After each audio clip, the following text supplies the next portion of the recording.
Chapter 61, Headhunting Teammates for S-Rank Missions. Yes, you are weak. And what's wrong with that? We are at the academy, we joined this place to become stronger. Being weak just means you can only climb higher from your current position. And stop misunderstanding us. We aren't protecting you because you are weak, but because you are our friend. Neo's sharp words surprised Felix. Felix planned to have them make her forcefully stay in their teams to protect her. She thought Arthur would stop her, not Neo. Maybe he was more compassionate than she thought. Just stay in Arthur's team. I'm the main target of the Zeus clan members. It's safer for you if you are with Arthur. Stop refusing. It's annoying. Why yeah, no, you aren't annoying. Anyway, Felix, join my team. I'm not teaming up with Neo because I want to be the ruler. I have no grudge against him and we aren't fighting. Felix's expression contorted as if she had to make a difficult decision. Got them good. She thought internally. After a long time, Felix sighed. Okay. Arthur was relieved after hearing her answer. Neo, on the other hand, didn't know if he should laugh or cry. There was no way he would hold a grudge because Felix chose to team with Arthur. Her actions were the creation of her needless overcaution. The trio chatted. Felix and Arthur left after a bit of time passed to find teammates. I'm alone now. Neo's time was running out. He had to train quickly and reach sufficient mastery in water element before he entered Underworld tomorrow. However, he couldn't leave the mission hall. The top 100 students would form teams today itself. If he delayed searching for team members, he would not be able to take on S-rank missions. Who will be willing to join my team? Neo thought. He looked around and realized. Am I overthinking it, or is everyone trying to stay away from me? The students kept away from Neo. They turned away when he made eye contact with them. It was going to be hard to find teammates. I guess I'll go to people I know and try my luck with them. Neo looked around for Morrigan. It was easy to locate her. She was being ostracized like him. Looks like your friends didn't like you lost to me. Neo approached her. She noticed his presence and frowned. What do you want? I want you in my team. It's not like you have a choice if you want to take on S-rank missions. The Zeus clan members won't let other students join you. Morrigan pursed her lips. After she fell out of favor with her family, the attitude of the Zeus clan students took a turn. They were trying to put her down. Neo's offer was a godsend. There was just one problem. I don't want to join the team of someone weaker than me. Besides, I don't care about credits or ranks. She turned around and left. Neo was left stunned. What the fuck is wrong with her? Why is she so different from the Morrigan of the novel? Massaging his temples, he was about to look for other teammates until he noticed Leonora. She stood in a secluded corner of the mission hall. Her face was hidden under the hoodie. She was playing a game on the Switch and used earphones to drown the noise of the mission hall. Should I try it? The chances of making a team with her are low, but if I play my card right, I should be able to do it. He was about to meet her when a boy, buffed and giant, with dark blue hair stopped him. Where do you think you are going? The boy, Christian, questioned. Go away. Even if you are a ruler, there are some things you shouldn't do. Christian continued. Miss is the leader of the Poseidon clan's faction. You are insulting us if you try to recruit her. Zeus clan was already an enemy with Neo. If Poseidon clan joined the fray, he would be facing two great god clans alone. But when did he care about such things? Neo was about to forcefully remove Christian from his path when suddenly he heard a voice. Christian, let him come here. Leonora, the girl who disliked any and every person, was looking straight at Neo. 5 minutes ago. This sucks. Leonora wore the earphones and took out the Switch from her pocket. She started the game after she leaned against the wall. Ugh, why do I have to attend classes? I wish I could stay in my room all day. Leonora saw students moving around to find teammates. She clicked her tongue. The top 100 students were almost all from god clans. Their families decided their teammates before they entered the academy. Noisy. She increased the volume and focused on the game. Suddenly, a flying whale, otherworldly in appearance, came out of the wall and covered half of the mission hall's roof. Nobody could see or sense the whale. Leonora, shouldn't you try to talk to others now that you are outside? The whale's voice, sweet and lyrical, sounded inside Leonora's head. I don't want to. All of them look like idiots, Leonora answered. The whale, Ruby, sighed. She worried Leonora's introverted nature was taking a turn for worse with each day. She was about to reprimand her lightly when suddenly she stopped. Her gaze focused on the black-haired, red-eyed boy. Ruby flew down and circled Neo. What are you doing? Leonora questioned. I'm trying to find out if he can see me. He made eye contact with me during the entrance ceremony. That must have been a coincidence. Stop worrying about it and go rest.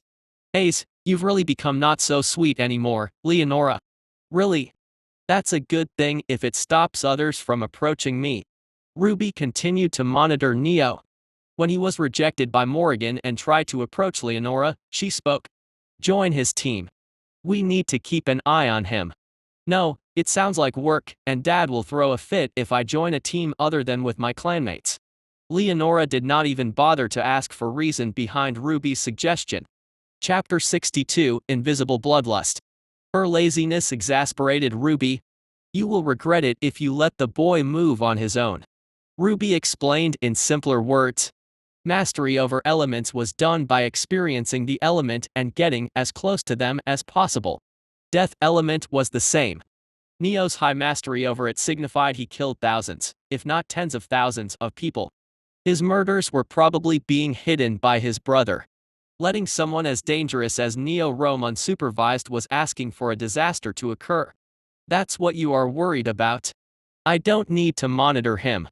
The principal and teachers probably are keeping an eye on him at all times.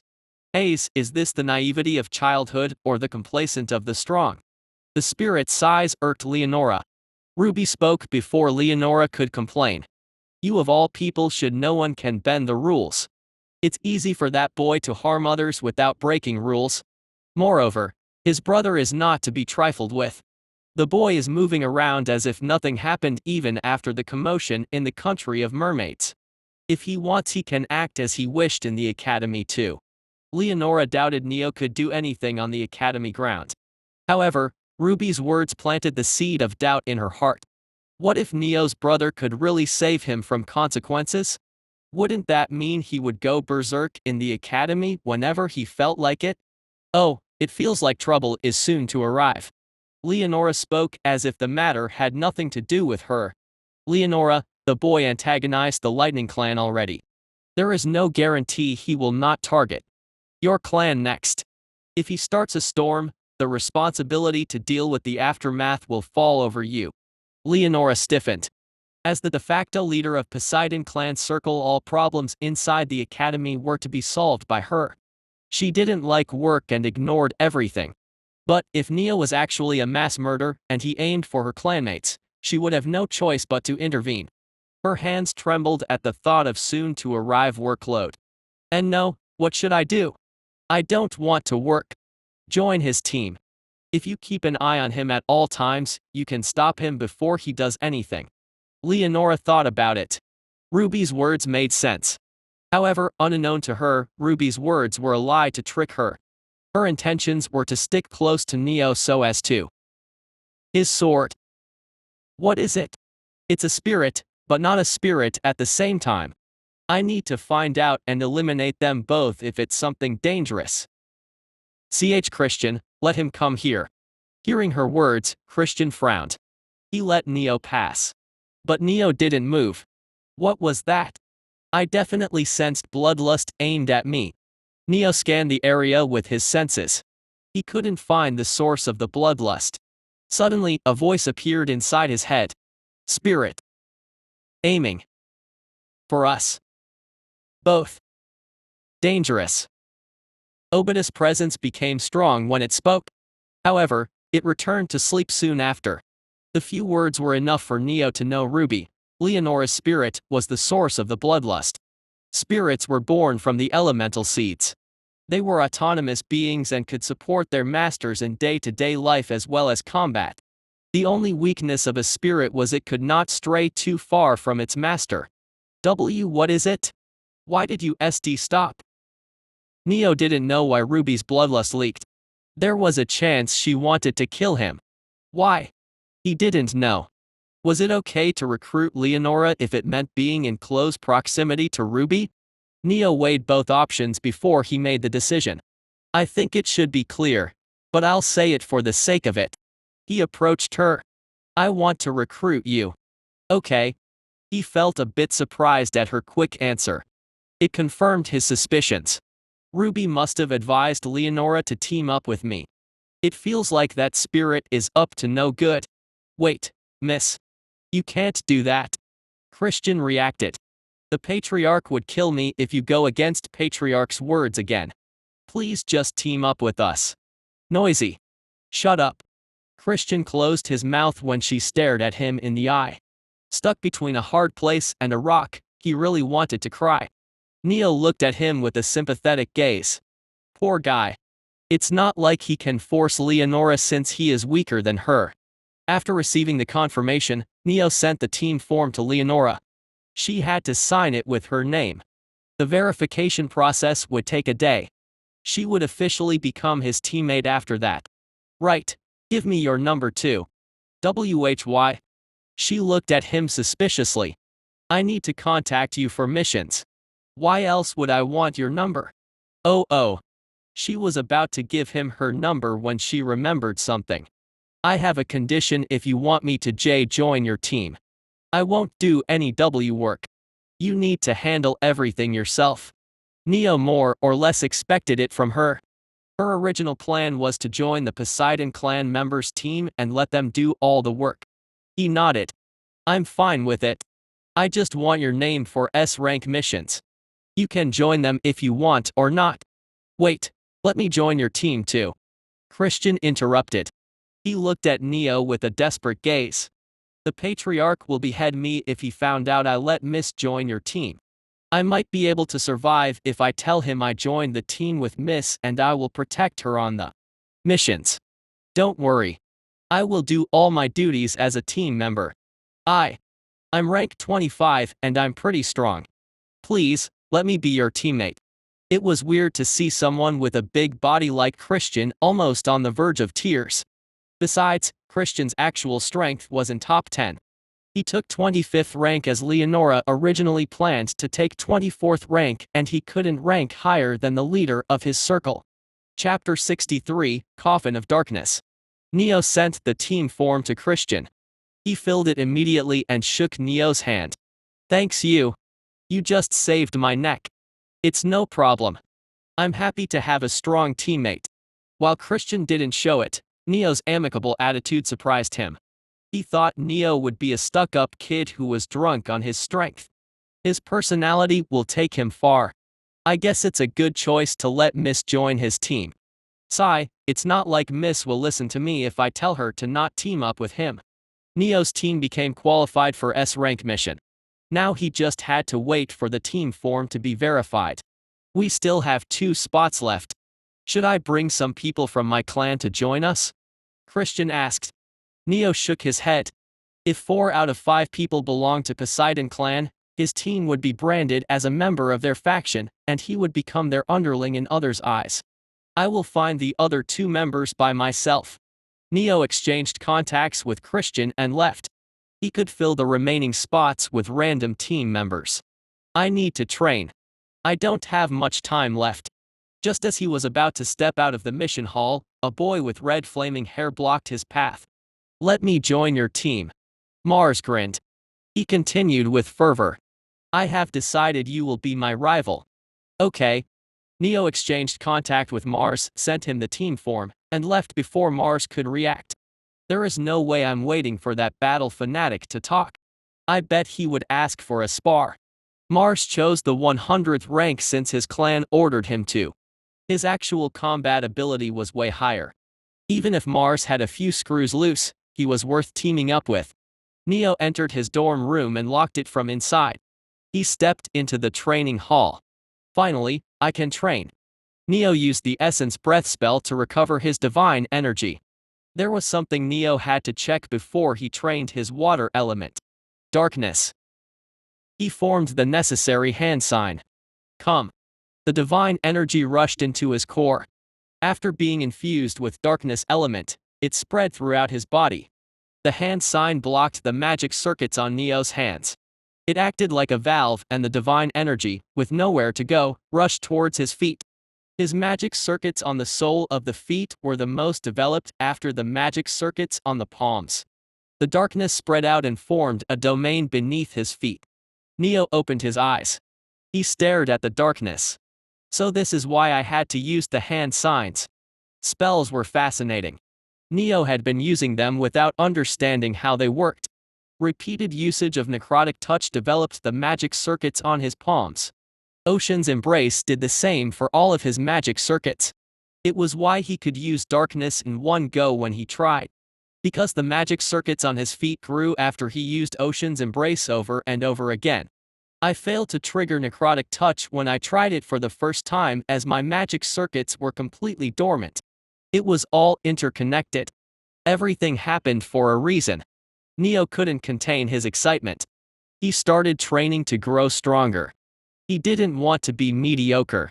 But now he wanted to learn about spells and elemental affinities too. The feeling of becoming stronger and the knowledge he gained along the way was intoxicating. He couldn't get enough of it. Focus, I'm getting sidetracked. Neo switched his hand sign and boosted the infusion inside his core. The darkness spread out endlessly. It reached the walls, climbed, and continued to cover the roof. The entire room was shrouded in darkness by the end. Neo's expression twisted when he tried to maintain the coffin of darkness. The technique could be used to trap enemies. He used it against Morrigan in the ranking competition. Unfortunately, she shattered his coffin of darkness effortlessly. He had to increase the mastery of the technique if he did not want the situation to repeat. After training for hours, he got the gist of it. This much should be enough for darkness. He let go of the hand signs and switched the infusion inside his core. From darkness to water. The output of his divine energy shrunk instantly. He had trouble maintaining a steady pace of conversion, and the process was slow. His brows creased. Hours passed. And finally, water droplets dripped from his palms. The success broke Neo's focus and the conversion stopped. He fell to his back, drained physically and out of divine energy. A smile blossomed on his face. I did it. He stared at the status window to know the time. 8 hours, 26 minutes left until the quest is terminated. 8 hours. It was enough time to brush up his water creating skill to a usable level. 0 hours, 10 minutes left until the quest is terminated. Neo sat on the sofa. The time was nearly up. He would soon go to the Underworld and face enemies who could possibly kill him. I've done everything I can. Neo trained using his darkness and water. He practiced his spells and refilled his divine energy reserves. There was just one thing he didn't do. Practice Aura Blade. It was a high-level technique and too draining on his divine energy pool. He would have practiced it if he had a week. A day was too short. Neo stared at the pen and paper on the table. He picked them up to write his will. What should I leave? It needs to be something useful, since this time I might just die. But I don't feel it would be right for me to leave a heartfelt letter behind while posing as Neo Hargraves. Despite his calm words, his arms were trembling. He couldn't forget the brutal death. The feeling of his flesh being torn apart as the gremlins ate him alive was etched into his brain. The only reason he could sleep was because he exhausted himself to the limit every day. Otherwise, he would remember the scene of his death when he closed his eyes. Neo took a deep breath. He picked the pen and wrote. Chapter 64, Hellish Battle. To the dearest brother in the world. Sorry for leaving before you. Please don't be reckless and do anything that would make me sad. I wish you would live a peaceful life, get married, and spend your life happily in my place. He chuckled at his words. Why was the letter so sorrowful? It was almost as if Neo believed he couldn't return. He shook his head. His preparations were complete. There was a high chance he would win against the gremlins. Still, it never hurt to be prepared. Should I leave a letter for Elizabeth and Amelia? Nothing came to his mind after he wrote their names on the paper. While he was thinking hard, the timer reached 10 seconds. There was no time left. Neo crossed out their names and activated Death Skill. He felt a shift. Cold air stung his skin and immense pain shot through his body. He appeared in the middle of the gremlin camp and fell to his knees. The injuries, the broken fingers, cleaved ear, shattered shoulder, he sustained last time he was an Underworld heel. At the cost of his divine energy, Neo's blood was wrung dry. Vision spun and he heaved his empty stomach. Nauseous, fatigued, distressed. It was the worst possible way to begin the mission. The gremlins noticed him. Those little critters circled him. Neo had no choice. He had to fight in his current condition. Taking a deep breath, he activated Essence Breath Spell. The divine energy-rich air of Underworld entered his lungs and pumped his blood. He moved slowly at first. It was not easy to move while using the spell, but this was why he had been training. When an evolved gremlin approached him cautiously, Neo grabbed its head and smashed it into the ground, killing it in one go. The gremlins became livid. They screeched like a banshee. Neo did not wait for them to organize their ranks and dived into their midst. He tightened his grip around Obidus and slashed. Why was Obidus here? There was no time to think. Neo, surrounded, swung the sword in a wide arc to push the gremlins back. He was about to attack again when a noose came flying at him. Last time, it was those noose that done him in. Neo twisted his waist to dodge the rope. He grabbed it when it missed him and pulled the rope with a snap. 5 gremlins came flying. He broke their vital organs with the sheathed sword. Suddenly, his senses rang crazily. He let go of the essence breath without thinking and activated Ocean's Embrace. The blade failed to pierce his back. Neo turned around to look at the confused evolved gremlin's face. These bastards only know how to attack from behind. He crippled the evolved gremlin with a kick to its knee and bashed its face with the hilt of the sword. The other gremlins attacked at the same time. But Neo was able to ignore them thanks to the Ocean's Embrace. The monsters tried to form formations before attacking Neo. It gave him time to compose himself. It's good the Essence Breath spell is tremor ranked. I should be able to use Ocean's Embrace for 20 minutes with the divine energy I've recovered. He fought like mad berserker. Even with the Ocean's Embrace, he was losing his stamina at a rapid pace. There was no time to hold back. The gremlins soon realized Neo was capable of dodging the ropes. They changed tactics. Dozens of evolved gremlins rushed at him from all sides. The monsters tried to hold him down. Learning from the last time, Neo swiftly dodged the ones who tried to grab his limbs and killed them with the combination of necrotic touch and his sword's bashes. Fuck. These guys are infinite. Neo was running out of breath. There was no end to endless wave of gremlins. Scorching heat stung Neo's skin and his senses warned him. He raised his head. The giant fireball floated in the sky. Shit. Neo's eyes widened. He tried to escape the fireball's area of impact. The evolved gremlins threw themselves at him. They wouldn't let him take a step, let alone escape. Neo clenched his fist. He had to take the gamble. He cancelled his spells and fused his divine energy with death affinity. He compressed the energy within his core to the limit. Blood trickled down his lips. He ignored the gremlins attacking him. His stamina and divine energy rapidly decreased. And red lightning crackled around his sword silently. Neo slashed. There was no impact. No attack flew out of his sword. The gremlins surrounding him suddenly fell like dolls with their strings cut. Death. It claimed them without warning. Neo, exhausted and on the verge of fainting, bolted out of the area. The fireball hit the ground before he could leave its area of impact completely. He used the Ocean's Embrace. Neo blanked out when the exploding fireball crashed against him. Cough. Cough. He woke up, smashed into the wooden wall of the camp, half of his clothes burned from the blistering heat and his skin black and charred. Cough. Cough. Neo's throat dry, stung when he coughed. His nostrils burned and he couldn't breathe. His limbs creaked when he tried to move. Crazy monsters. They took out their own to kill me. Neo noticed blood and pus leaking out of his cracked skin as he stood. He tried to ignore the pain and used essence breath. His divine energy reserve started to recover.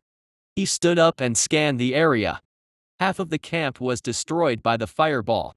The gremlins were in worse condition than him. Except the evolved gremlins, barely any normal gremlin survived. The survivors didn't attack Neo. They were busy devouring their kin to recover. Neo ignored them. He trudged his feet towards the source of the Death Affinity's warning. The one who aimed the fireball. The leader of the gremlins. It stared at Neo with a mocking gaze. Chapter 65. Even if I die, I will win. The monster, twice the size of Neo, held a staff in its hand. Found you. The corner of Neo's lips rose. He formed the hand sign. Darkness, come. The shadows expanded like a blooming flower. They formed a dome, trapping Neo and the great gremlin inside. Kurr. The great gremlin realized something was wrong. The prey that should have been scared, trembling in his boots, injured and unable to fight back, was looking down at it. The great gremlin's instincts warned it. It raised its staff and chanted spells in its own language. Multiple small icicles formed behind it. Neo didn't run. He didn't try to cover the distance between the great gremlin and himself. He raised his sword above his head. He burned his god blood and infused his divine energy with death element. Red lightning materialized around his blade. Cure. The great gremlin attacked. The icicles pierced Neo's limbs. Blood poured out of his injuries. His arms shook and he could barely stand straight. However, his gaze remained firm. The red lightning flared like a great bonfire. Neo compressed darkness alongside death inside his core. Wisps of black flame flickered on his blade. Cure. The great gremlin realized it was in danger. It tried to run only to be blocked by the coffin of darkness. The monster attacked when suddenly Neo slashed. Nothing happened. The great gremlin chanted a fireball spell. It thought Neo's attack failed when Neo puked blood and fell to his knees. Finally, the human lowered his gaze. It was about to attack when it stopped moving. A red line, running from the top of its head to the base of its stomach, appeared on its body. The monster split into two vertical halves. Huff. Huff. Neo couldn't maintain the coffin of darkness anymore. The darkness returned to his shadow. He won. But there was no time to rest or bask in the glory of victory. When the coffin of darkness disappeared, the surviving gremlins surrounded Neo. They stared at the corpse of the great gremlin, fear evident in their eyes, and didn't approach Neo instantly. These fuckers. They are waiting for me to die from exhaustion. Neo bit his lips. The pain brought clarity to his mind. He used his sword as support to stand. His blood trickled out. And it lured the gremlins. The monsters tried to act sanely and waited until Neo could not move. However, a single brave, greedy gremlin gulped. It rushed towards Neo, intoxicated by the smell of Neo's blood. Not wanting to lose their prey, the horde of gremlins followed after the first one. Neo smiled bitterly. He grabbed his sword and prepared to fight. He could use Immortal and run away to the world of living. But he vowed. Today, he would win. Even if he had to die. He didn't want to feel the sense of defeat he felt last time. He would rather die than become a loser. The first gremlin reached Neo. It pounced on him and sunk its teeth into his shoulder. Neo snapped its neck with one hand. The next gremlin arrived. He bashed its head with the sword. An attack from behind landed on his hand and Neo lost the blade. Neo turned around and punched the gremlin's head. The monster face burst open like a balloon. Suddenly, two gremlins jumped on his back and a third one clawed his feet. They tried to drink his blood. Move. Neo's limbs were as heavy as lead. They wouldn't move. Don't fail me now. Neo grabbed the leg of gremlins on his back and pulled. He smashed them on the monster at his feet. Countless more gremlins arrived. They, wounded from the great gremlin's attack and intoxicated with his blood, did not work together. Instead, they attacked each other and tried to stop their kin from devouring Neo. The human was theirs alone. They did not want to share. Seconds. Minutes. Hours. Neo didn't know how much time passed. When he came to his senses, he was drenched in the blood of gremlins and he was the last man standing. The gremlins were all dead. He couldn't feel his limbs and his innards slipped out of the wound on his torso. His vision was covered with darkness. Neo wanted to rest. He wanted to close his eyes and let go. Hadn't he done enough? But not now. If he fell after everything, how would be that any different from being defeated? He dug his nails into his flesh. He used the pain to awaken his senses. And darkness. Heed. My sea. Call. The shadows bloomed slowly. Neo devoured the corpse near him. Countless voices spoke to him. The jarring cacophony made him feel like pulling his hair out. Insanity. It was devouring him. Neo held on. In the past, Neo never took the easy way out. He fought until the end, even if he could escape. He challenged students stronger than him, even if he was the weakest, and he trained, even if he felt like dying. Those actions were not meaningless. His will, tempered by his actions, protected him. Strength +1. Agility +1. The voices grew louder. Neo started to see hallucinations. Phantom pain surged throughout his body. Will +1. Muscle mass +1. Dynamic vision +2. He continued to devour the corpses. He gained primary stats, shown in the status window, and the hidden secondary stats. The darkness started to go out of control.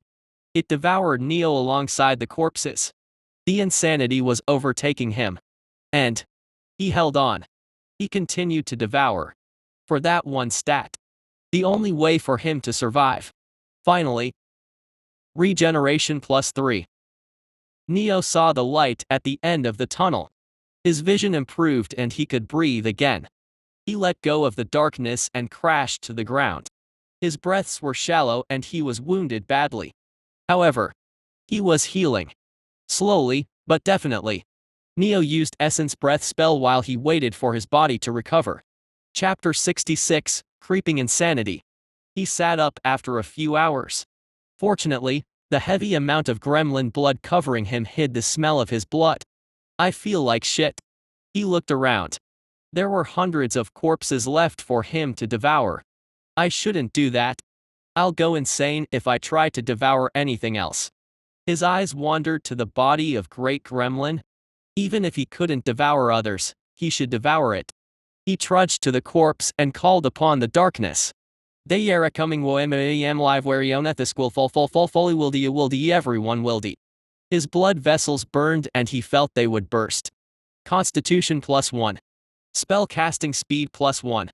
Right hand magic circuit +4. Neo gasped. He took a mouthful of air and stood with the support of his sword. Suddenly, a gremlin appeared before him. He slashed. The attack passed through the monster without any resistance and it disappeared like a mirage. Terrible pain surged in his left hand. He looked down and saw his fingers crushed. These injuries were healed. Why do I have them again? A huge shadow fell over Neo. The giant hand came down from the sky and grabbed him. It picked him up and wake up. Don't let yourself be consumed. Obadiah's voice woke him up. His eyes snapped open. Hallucinations. After he devoured the great goblin, everything was a hallucination. There was no gremlin left alive, his hand was not wounded, and the giant monster did not return. All of them were illusions. His mind, on the brink of insanity, showed him. Time limit reached.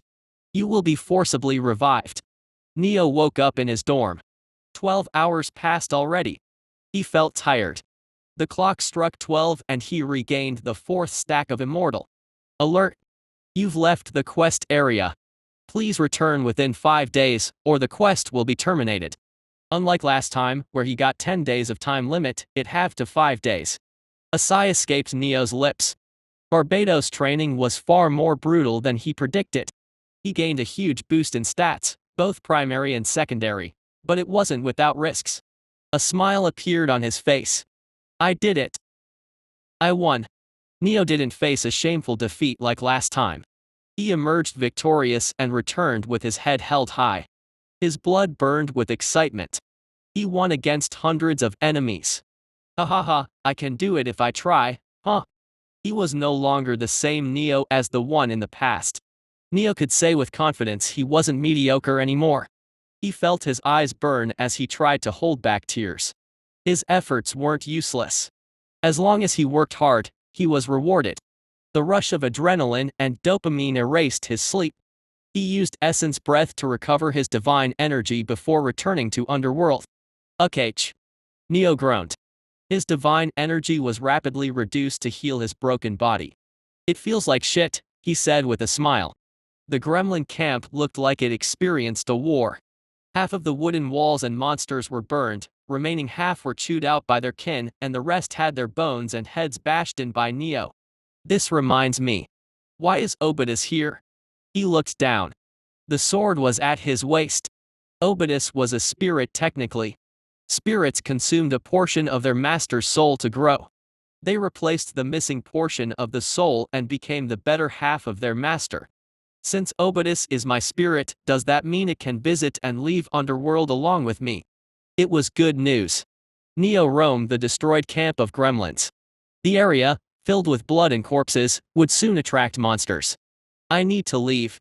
It was regrettable he couldn't devour them, but he knew better than to get greedy and risk losing himself to the darkness. Right, I almost forgot about the flag. The first flag he put inside the flag post was still present. It was encapsulated in a transparent white dome. The dome was sturdy and it withstood Neo's attacks. Thankfully, it looks like my job is done after I insert the flag into the flag posts. He stared at the 4 remaining flags in his pocket. The first checkpoint nearly killed him. Neo had a feeling the next flag posts were going to be worse. He left the gremlin camp. Strangely enough, he did not encounter any monster on the way. It's too quiet. He did not find the next flag post after 6 hours search. Where the hell is it? Neo, parched, created water and drank it to quench his thirst. I should look for a high vantage point and see if I can find flag posts from there. He found a small hill. After searching a bit, just as he was about to climb, one of the flags buzzed. It flew out and pointed at the top of the hill. The second flag post is there. Neo squinted. He could see something similar to a flag post on the top. There was just one problem. Isn't this too easy? There are no monsters and I don't sense any traps. Worrying about it wouldn't solve anything. Neo took a step and climbed the hill. It took half day to reach halfway. This place is weird. It feels like it's sapping my strength. 1/4 of the distance was still left after last 6 hours. His time in Underworld was up. Neo waited for him to be teleported back to the world of living. He was going to return as soon as he arrived.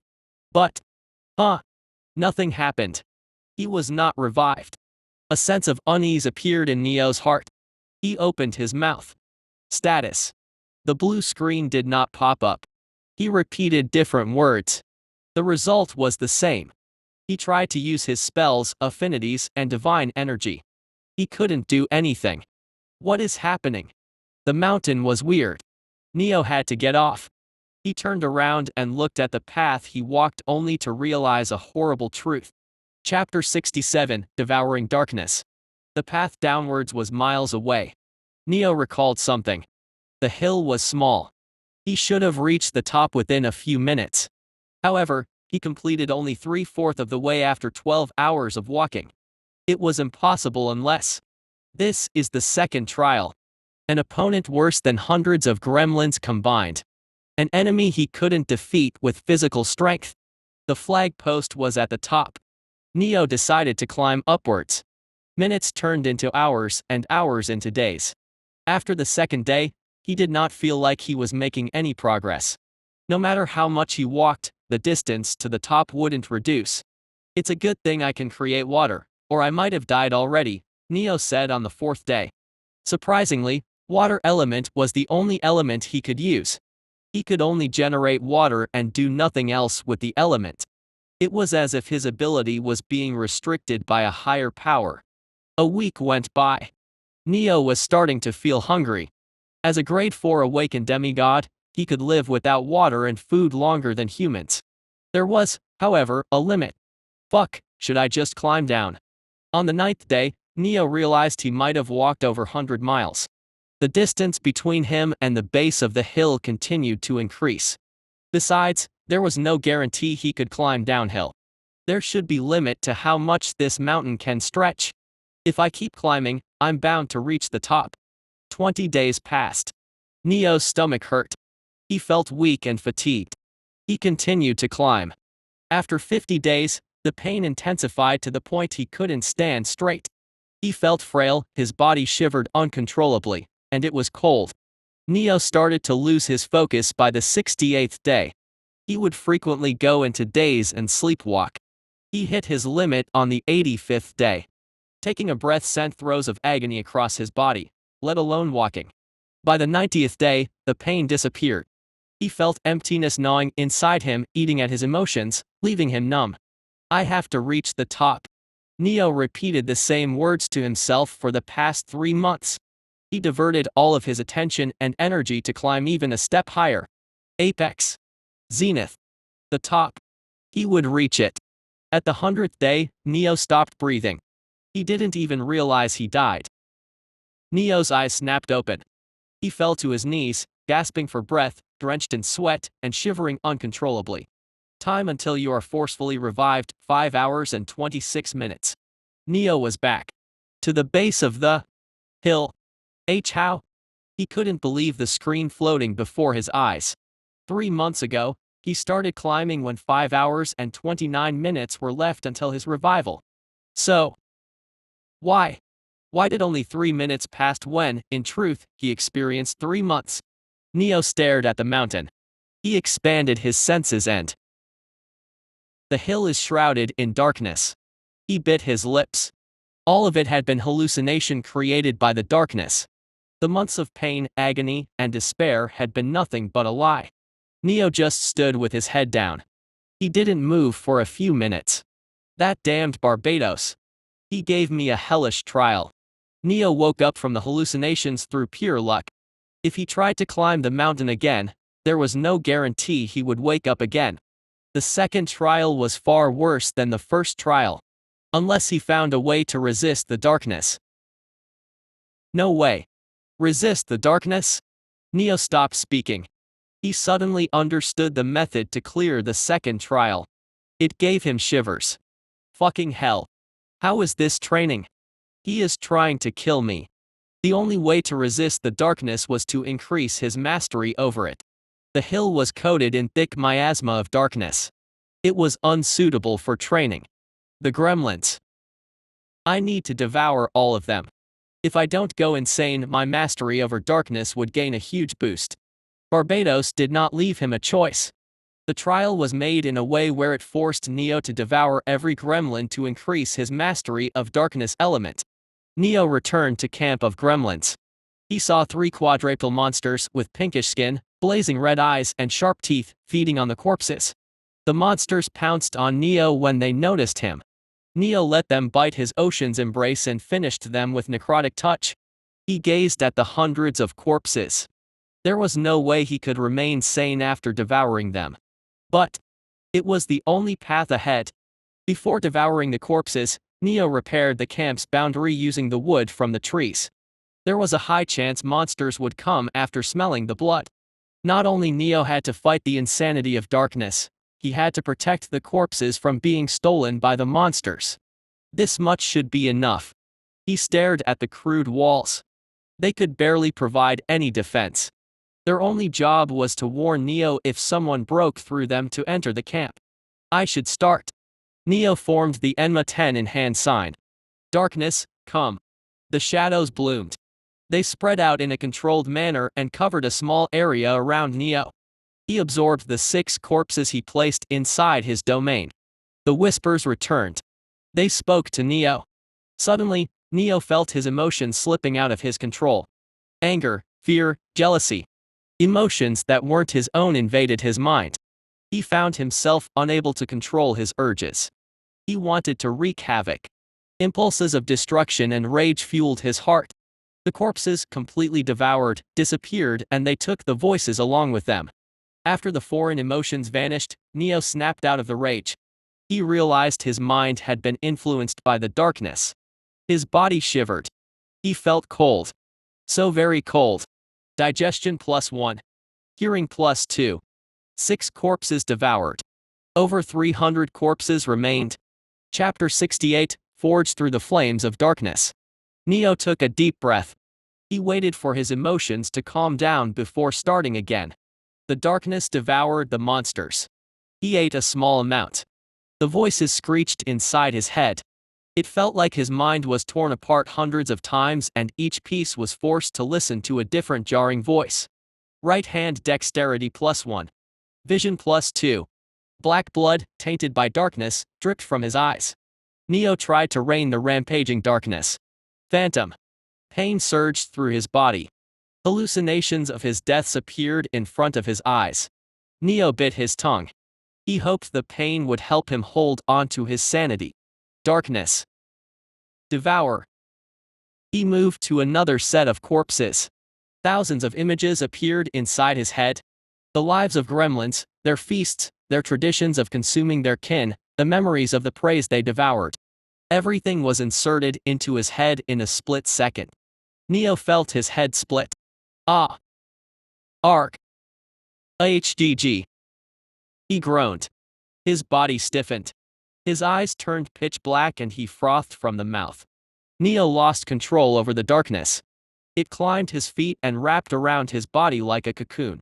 The shadows, limited in range by Neo, suddenly spread far out and covered the entire gremlin camp. Neo tried to stop it. But he failed. The darkness began to devour the hundreds of gremlins at once. Neo screamed. He dug his nails into his face and doubled over. No matter how much he tried, the darkness did not let go of its hold over him. It pulled him into the abyss of insanity. Slowly. Mercilessly. Relentlessly. Neo could not resist. The darkness was overwhelming. He felt he was falling into an endless pit. The pain did not help. Just when he thought it was over for him, he heard a voice. Don't give up. Remember your vow. Obidus spoke to him. A black light flew towards him in the endless sea of darkness. Win. You have to reach the zenith. Even if you have to die. I will win. Neo felt as if he reached an epiphany. He stopped resisting the darkness. He no longer tried to halt the flow of the endless darkness. Instead, he molded its flow. He let the darkness devour. Not himself. Not the monsters. Itself. He used the darkness to devour the darkness. The darkness grew frenzied and tried to retaliate. But Neo persisted. He accepted the gluttony of darkness. He let it paint himself in its color. In exchange, he told it to eat itself. Black flames burst over Neo's body. The divine energy in the air trembled and the aura flames of darkness burned brightly. They devoured themselves. The darkness shrunk. It let go of its clutches over Neo. The energy, concentrated, grew smaller and got compressed. The aura flames shrunk until they became a pea-sized seed. The seed of darkness entered Neo's core. Free of the maddening noises and the countless images, Neo fell to the ground. He lost consciousness. Countless screens flashed before his closed eyes. Taste bud +1, sprint +1, punch power +3, water affinity +1, health +2, reaction speed +1, breath control +4, flexibility +1, reflexes +0, libido +4, grip strength +2, endurance +1, immune strength +2, cold resistance +5, bone density +1, skin toughness +0, lung capacity +4, blood circulation +5, jump height +1, hand-eye coordination +0, sweat efficiency +2, metabolism +1, tactical sensitivity +1, hydration efficiency +1, sleep quality +4, agility +3, adrenal response +1, body temperature regulation +2, posture +4, height +3, tendon strength +2, core strength. +1 oxygen efficiency, +3 regeneration, +2 nail growth rate, +0 peripheral awareness, +2 bladder control, +4 tongue dexterity, +5 blood clotting speed, +2 bone healing speed, +1 pheromone sensitivity, +1 limb strength, +1 jaw strength, +0 pupil response rate, +3 gait stability, +1 fatigue resistance, +3 finger strength, +1 body symmetry, +5 bowl control, +2 neck strength, +1 spine strength, +1 limb coordination, +1 hormone regulation, +3 bone flexibility, +2. Hundreds of corpses were devoured by Neo. His body healed completely. While he was in sleep, wisps of black flames materialized around Obidus. The sword, hungry, did its best. The black flames entered Neo's body. They reached his core and took out the newly formed seed of darkness. Neo grunted. Obidus retracted its black flames and held the seed of darkness within its clutches. There is no need for two spirits to serve or master. The black flames of Obidus devoured the seed. The sword burped before it returned to sleep. Time limit exceeded, forcefully reviving Neo Hargraves. Neo woke up in the world of living. He groaned. Warning. You have left the quest area. Please return to the quest area within 5 days. Or else, the quest rewards will be forfeited. The time limit is 5 days. It wasn't halved. Last time, it changed from 10 days to 5 days. Neo did not understand the criteria behind the time limit. He stood up with a stagger. The lingering effects of darkness were still there. At the same time, Neo felt power coursing through his veins. His primary stats barely increased, but he could tell he grew stronger. A lot stronger. My secondary stats gained a substantial boost. It meant only one thing. Neo succeeded in devouring the corpses. He looked at his body and tried to sense the changes. While he was being devoured, he could barely think straight. He did not remember half of the things that occurred back then. I think I saw Obidus' spirit. He stared at his sword. It looked the same as before. But he could tell Obidus was a step closer to completion. At this rate, he should be able to pull the blade out of the sheath soon. What about the seed of darkness? I'm sure I created one. He sensed his core. It was empty. There was no seed of darkness inside. Did I hallucinate about forming a seed? The theory made sense. However, it made him question one thing. Chapter 69, Attempting Second Trial Again. Neo couldn't understand it. How did he survive the darkness if he didn't create a seed of darkness? Did Obidus save me? It was the only answer he could think of. He looked at the sword. Obidus, what happened back then? There was no answer. The sword spirit was asleep. It must have spent a lot of energy to help me back then. Neo smiled. Thank you. Foreign emotions appeared inside his head. Happiness, delight, joy, pride. Obidus could not talk, but it could hear him. Neo smiled, seeing how happy the spirit became after hearing his praise. Now then, should I wait for the immortal to restack, or should I return to Underworld as is? The time limit was ticking by. Neo made his decision. He used death skill and woke up in the Underworld. For the first time in ages, he didn't lose half of his divine energy upon arrival. He took a deep breath. I can taste the darkness infused in the air. Seems like my senses increased with the mastery. The thick amount of death and darkness elements in the Underworld calmed Neo. He felt like he was home. I wonder if my current mastery is enough to complete the second trial. The hill where the second flag post was located was only an hour away. Neo reached its base. With his improved mastery, he could see the thick, almost intangible, darkness covering the hill. He smiled wryly. How did I fail to sense all of this before? If I hadn't been lucky back then, the darkness here would have devoured me. Neo took a step. He climbed. The darkness rushed towards him. It wrapped him in thick miasma and tried to eat him alive.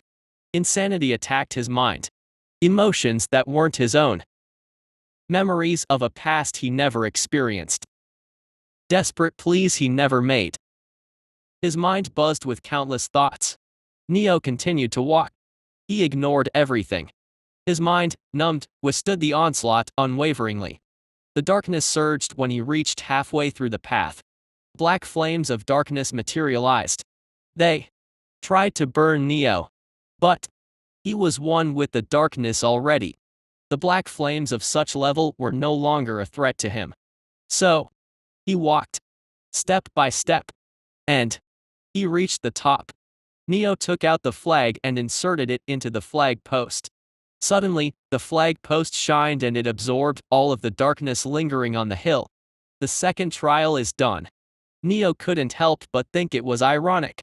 The trial nearly made him go insane and turned him into a monster, and once he finished his preparations, it was far easier than the first trial. He checked the timer. 10 hours left. I can start searching for the third flag post. It was clear by now the next flag posts would have a trial associated with them. The next trials would be more dangerous. Neo was not afraid of them. His emotions were numbed thanks to the mastery of darkness. He had not become an emotionless machine. But if he continued to walk on the path of darkness, he would become like that one day. Let's see. It should be easier to scout the forest from the hill. Neo scanned the forest. Again, he realized the forest was too silent. Was this how the underworld was supposed to be, or was it related to the trials? He hoped it was the former. What's that? Neo saw a mansion far into the distance. The building was majestic and regal, completely contrasting the ambience of the underworld. That's where I will find the third trial, won't I? It couldn't have been less obvious. Neo got off the hill and went into the direction of the hill. It took him a few hours to cover the distance. The mansion was, as expected, enormous. Just when he reached the mansion gate, the third flag moved and pointed at the mansion. As expected. It's here. He pushed the main gate. They opened with a screech. Neo held his sword, ready to fight, and slowly walked in. A lush garden with a marble path running through it lay beyond the main gates. The flowers were colorful and fragrant. Neo made sure to keep away from them. He circled the garden. There was a tea house deep inside. Other than that, there was nothing worthwhile. There was no living presence in the area. However, the flowers and the garden were well maintained, proving someone lived there. Is the owner of the mansion inside? He entered the mansion through the doors. The interior, brightly lit, had marble floor, high vaulted ceiling, large windows, and expansive halls. Suddenly, Obidus trembled. Its emotions, fear, dread, horror, surged in Neo's mind. The sword was telling Neo to run away. He might have pushed forward, despite the warnings, in normal situations. However, the intensity of fear was too high. Just when he was about to turn away, a voice reached his ears. Oh my, a guest? A skeleton, wearing princess tulle dress with a frill-layered skirt, walked down the staircase at the end of the hall. She wore a cloche hat and her eyes, instead of being hollowed, had gentle black flames burning in them. Obidus' emotions went out of control when the skeleton woman appeared. It wanted Neo to escape as soon as possible. You will die. Run. While I stop her. Black flames and red lightning erupted from the sword's sheath. They attacked the woman when suddenly, no need to be afraid, child. I won't harm your master. The attacks disappeared. They vanished into nothingness.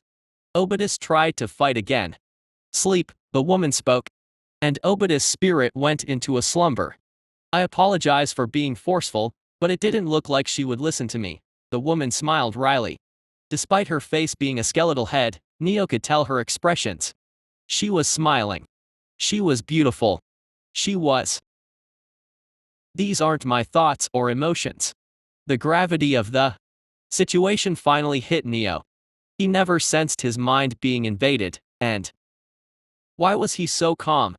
Neo realized. It was her doing. She was manipulating his emotions. Chapter 70, Talk with the former Grand Duke of Underworld.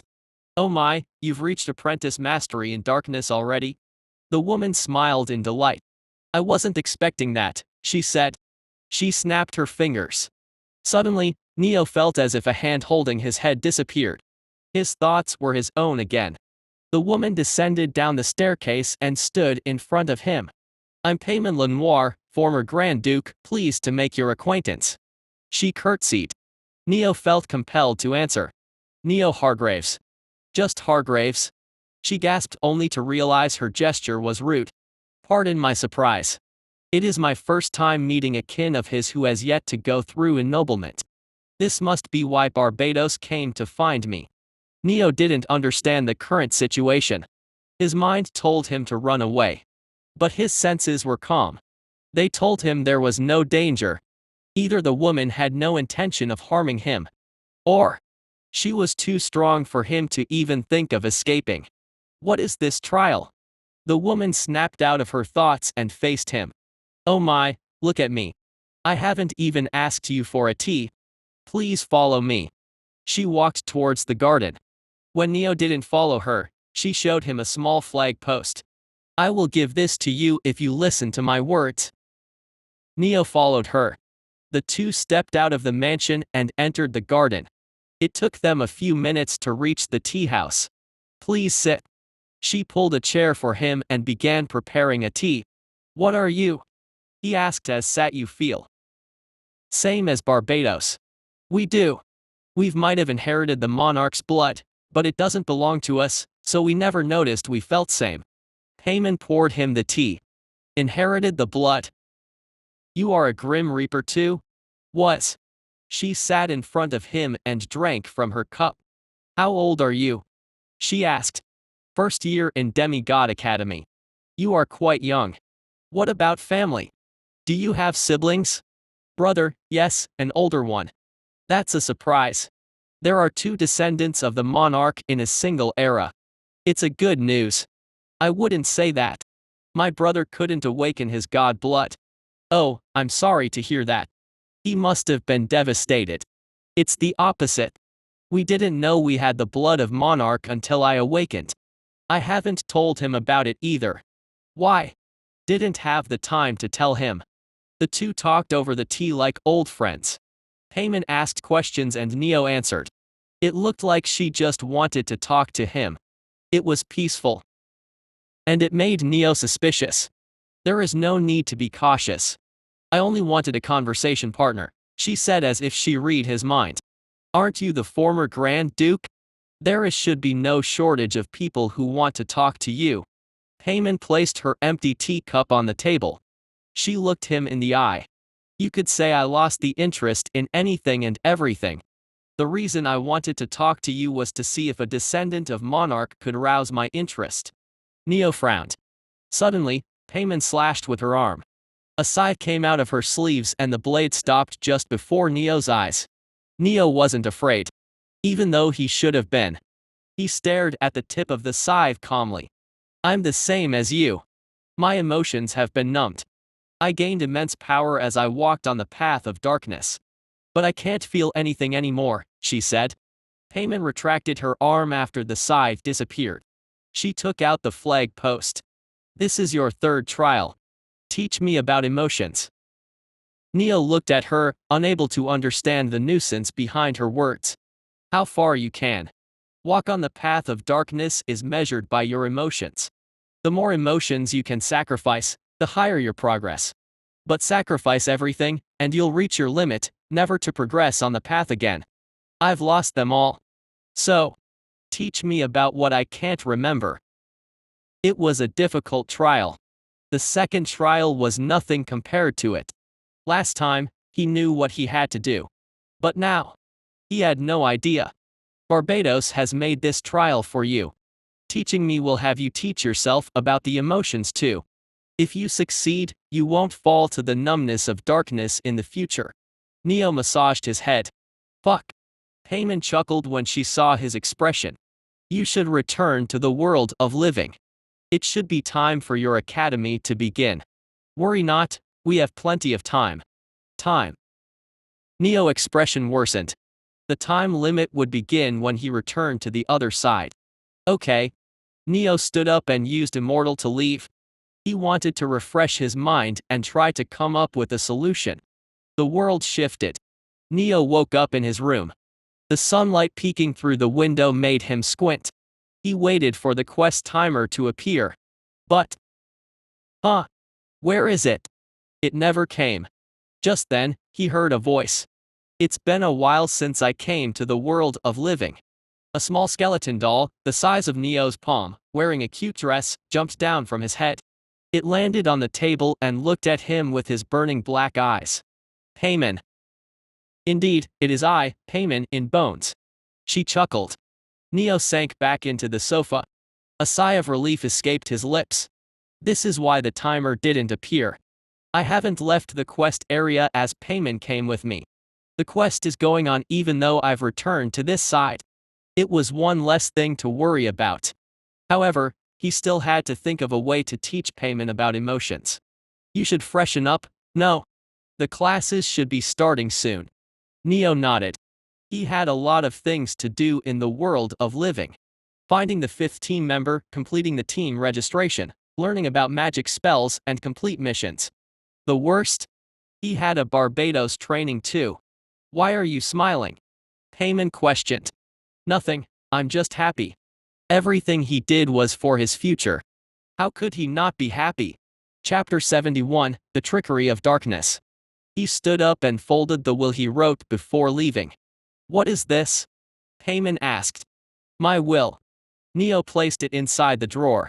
He turned to Payman. Will you follow me with that appearance? Indeed. But worry not, hardly anyone can see me.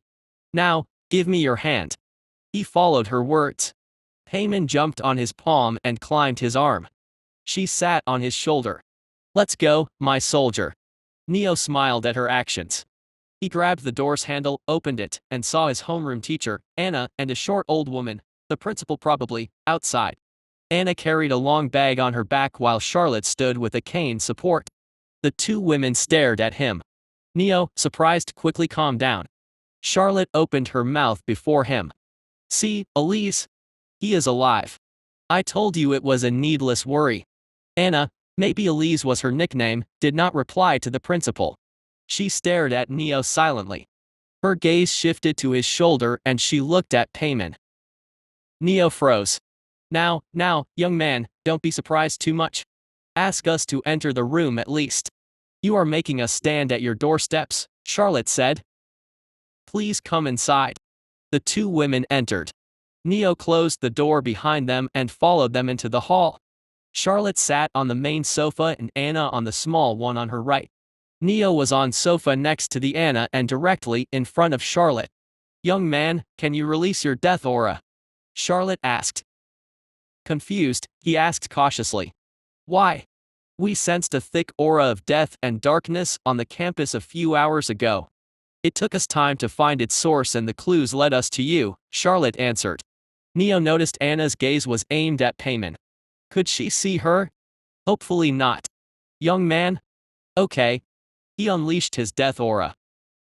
A flicker of surprise passed through Anna's eyes. Charlotte raised her hand to cover her mouth. Your mastery of death is about to reach adept rank. How did you do it? Charlotte questioned. She turned to Anna. You never told me his immortality worked against spiritual death. I did not know about it myself, Anna answered. Seeing the confusion in Neo's eyes, Anna tapped her necklace. Her figure blurred, and a woman with white hair and cold expression appeared in her place. Elizabeth. What is she doing here? Wait, she is my homeroom teacher. Neo, while outwardly calm, was surprised. The principal and Elizabeth knew each other. This was clear at a glance. Did she hire Elizabeth and ask her to become our teacher in disguise? Looks like Elizabeth told about my immortality to her. Charlotte coughed to bring Neo out of his thoughts. The aura of darkness you are releasing shows your mastery over it has reached apprentice rank. I believe both of your masteries increased because of a similar reason. He was releasing aura of darkness? Neo expanded his senses. He failed to find any traces of darkness on himself. Young man, please tell us, how did you manage to kill your spirit mind? If it was just a physical death, we would have ignored it. But a method to harm the spirit mind is dangerous. We can't let someone capable of wielding such powers roam on the campus unsupervised. Neo understood Charlotte's words. However, he didn't understand the meaning behind them. I killed my spirit mind. Sorry, I don't think I know what you are talking about. Young man, there is no need to hide the truth from us. There is only one way your mastery of death nearly reached adept rank. From apprentice to adept. You've experienced a spiritual death, Charlotte spoke with a strict tone. Watching Neo's confused expression made them realize one thing. He wasn't acting. He didn't know what they were talking about. Physical death is where your body dies, while spiritual death is where your spirit, mind, dies. The fastest and riskiest way to increase your mastery over death element is to experience different deaths. Physical deaths will help you reach apprentice mastery, and spiritual deaths will lead you to adept mastery. I see, Neo said. He knew these things already. However, he never went through a spiritual death. Huh? That can't be possible. Neo died inside the illusions when he first attempted to climb the mountain during the second trial. He woke up at the foot of the hill after the death. He thought he had been lucky. That he broke through the illusion of the darkness through sheer luck. Luck. He survived the assault of darkness through luck. It's impossible. The darkness would never make such a mistake. Why didn't I realize this sooner? Goosebumps rose on Neo's arms.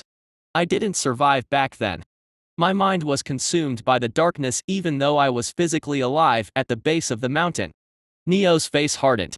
I died at that moment. Immortal. The skill revived him. Neo's spirit died and he was resurrected back to his physical body in the underworld. He did not survive through luck. He never survived. No, wait.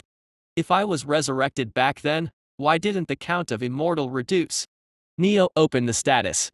2 stacks of immortal left. Time until +1 stack, 16 hours and 15 minutes. Neo lost 1 stack after his fight with Great Gremlin.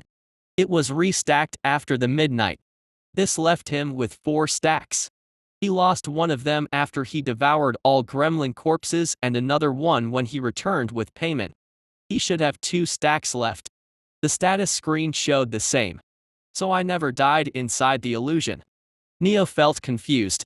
If he didn't die spiritually, how did his mastery over death improve? He stared at the status screen. There was something he was missing. Something he couldn't understand. Suddenly, a sharp pain tore through Neo's head. He clutched his temples and groaned. Neo! Anna moved next to him swiftly and looked at him with a concerned gaze. Chapter 72, Tyrant's Whim. I'm okay. He bit his lips. The pain increased over time. He started to hear voices. A foundus wafeld henetist. The noise of darkness grew louder and louder. Neo tried to suppress the screams. The status screen glitched. It shook. The noises grew chaotic. He maintained his focus on the status screen. And it changed. 1 stacks of immortal left. Time until +1 stack, 16 hours and 15 minutes. From 2 to 1. He found it was fun, let's play gaja naga. The noises disappeared. Neo was left gasping for breath. His clothes were drenched with sweat.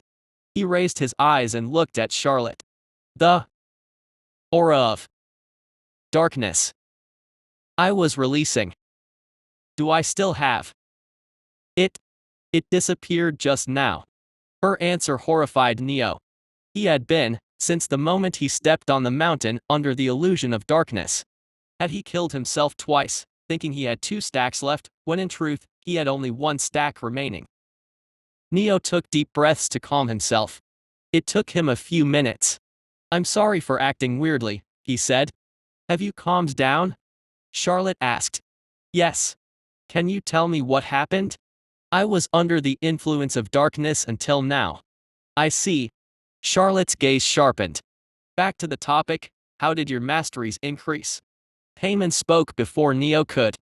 The matters of the underworld cannot be revealed to the souls of living. Charlotte and Elizabeth turned to Payman. They could see her. You were the reason he died a spiritual death? Elizabeth asked. Partially, yes. Elizabeth clicked her tongue.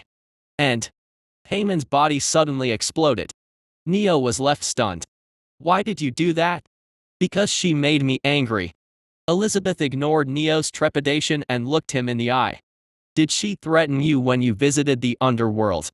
Oh my, we have a feisty child here. Payman appeared on Neo's other shoulder. What would you have done if I was really threatening Neo? Attacking me suddenly will put him in danger if you can't defeat me in one attack. Elizabeth clenched her fist. A small black hole appeared over Payman's navel. It sucked her body inside itself. I just need to kill you in one attack. You can't kill what isn't alive. The skeleton doll appeared above Neo's head. It was as if she was always there. Payman smiled. Child, you need to think before you act. Or your actions will be the death of you one day. Elizabeth's eyebrow twitched. She was about to attack again until Charlotte called her out. Elise, stop. Charlotte's word made Elizabeth turn to her. We need to think calmly before doing anything.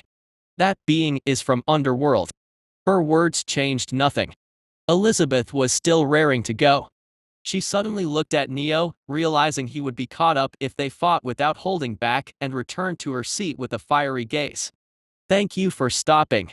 Before you misunderstand, all of my actions were done upon Neo's request, Payman explained. He asked to be killed. Elizabeth questioned. No, and I didn't kill him either. I was partially responsible, yes, but he knew the risks beforehand, and he always had the choice to back out, Payman said.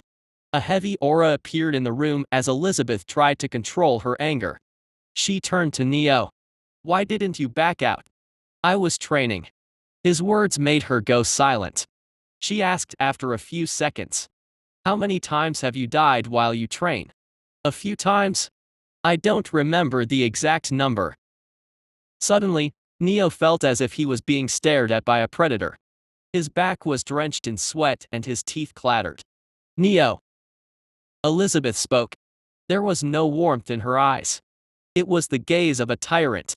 Have you let the fact you have a little bit of talent get to your head? Neo couldn't move. He had trouble breathing. Stop your training. I will I'll kill you if you refuse. Neo bore the immense pressure and smiled. Well, I'm immortal. You think that is fooling anyone? The pressure weighing him down doubled. There has to be a condition to your immortality. A limit to the number of resurrections. Or do you need to sacrifice something? Maybe you need to complete tasks for the Grim Reapers and they revive you in return? Blood trickled down from the corner of Neo's lips. His bones creaked. Whatever it is, your immortality isn't invincible. I just need to kill you enough times to make sure you stay dead. So, tell me, will you stop your training or not? We can always try if I'm really immortal or not, Neo answered. Just when he thought he would be squashed completely, the pressure disappeared. Then, do as you wish. Elizabeth stood up and turned around to leave. Wait, Neo called out to her. That bag. Does it have the item I asked for? This bag. She pointed to the bag. Yes, the trident is inside it. Thanks for bringing it to me. Who said I'm giving this to you? That was the deal. It was, but have you seen a tyrant keep their side of deal? Neo was left stunned. Why was she being so petty? Watching her departing figure, Neo realized she might be angrier than he thought. Maybe I should skip her class for today. Elizabeth stopped at the door. She tapped the necklace on her neck. And returned to the disguise of Anna. Don't even think about bunking. I'll help you train as much as you want. So look forward to the class. She left. Neo covered his face. Charlotte chuckled. Since I've confirmed what caused your spiritual death, I won't pry into your matters anymore. I'll be taking my leave. She turned around just as she about to step out of the doors. Elise likes plushies. After Charlotte left, Neo was left massaging his temples. Is she telling me to gift plushies to Elizabeth? No way. Wouldn't that backfire?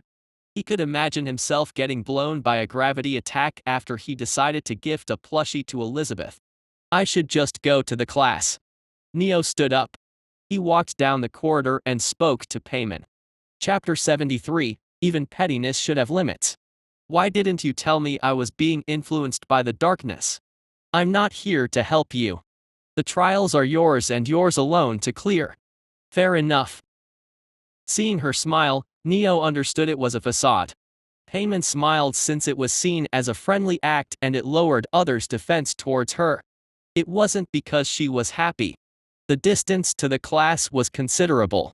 Neo covered half of the way when a notification arrived on his smartphone. Official notice. First period has been rescheduled from Aura class, theory, to Aura class, practical. Arrive at the given venue before the designated time. He checked the venue and the time in the attached mail. The venue was a massive gym. I need to reach there in 5 minutes? That's impossible. Suddenly, he wondered if this was Elizabeth's doing. It can't be. She isn't our practical class teacher. The timetable was released a day ago. It showed different courses and teachers responsible for the courses. Elizabeth taught only Aura Theory to Neo's class. He ran to the venue and reached it in 10 minutes. I shouldn't be the only one who is late. So, I guess it should be fine. His words got stuck in his throat when he pushed open the door. Everyone was there. They stared at him. Judging from how they stood in organized rows, they reached the venue long ago. You are 5 minutes late, Neo Hargraves, Elizabeth spoke. She stood in front of the group of the students. The teacher of the Aura practical class, an old man, sat on a chair and read newspaper while ignoring the class. Did she substitute the class? His future didn't look bright to him. I apologize, Neo spoke. He joined the students. You will receive a penalty later, Elizabeth said. We will start the class now that everyone is here. Today, we will have a training session. Quickly form teams according to your elements. The students frowned. They had to team up with those who had same element as them. The teams would be imbalanced if that were to happen. Arthur raised his hand. Speak, Elizabeth said. Isn't what you said disadvantageous for students with rarer elements? It would. You don't need to worry about others. Her sharp answer forced Arthur to lower his hand with an awkward smile. Form teams of 3 students at most. The students dispersed. Neo wondered if he should go for death or darkness when Arthur and Felix approached him. Why were you late? Felix questioned. I wasn't, it took 10 minutes to run from Seraphim Hall to here. Yeah, we know that. There was enough time to arrive at the venue. We got the message 10 minutes before the class started. Neo took out his phone and showed them the message. Arthur and Felix's eyebrows shot up in surprise. They showed their inbox to Neo. Why did you two receive the message 5 minutes earlier than me? It's the same for everyone. Felix's answer made Neo frown. Neo looked at Elizabeth from the corner of his eyes. She didn't send me the message late on purpose, right? Of course, that can't be possible. It must be a network error, Felix sighed. Anyway, which elements group are you two joining? Lightning. Death for me. What about you? I'll join water. The 3 talked a bit before splitting up. Neo didn't worry about Felix getting harassed. There was no way the students could act up under Elizabeth's eyes. Neo saw the number of students in Death Elements group. There is no one here. Death was a rare element. Even if someone had affinity for death, they didn't use it since it was hard to raise Death's mastery. But wasn't it too much to have 0 students with Death Element as their priority? He turned to the group of students with Darkness Element. The place was empty. Maybe I should change my group? Neo would have been fine being alone. If the training helped him. It was easy to see that wouldn't happen. Elizabeth seems to be out to punish him. Water Elements group looks okay. He took a single step when suddenly he heard Elizabeth's voice. Choose the groups according to your primary element.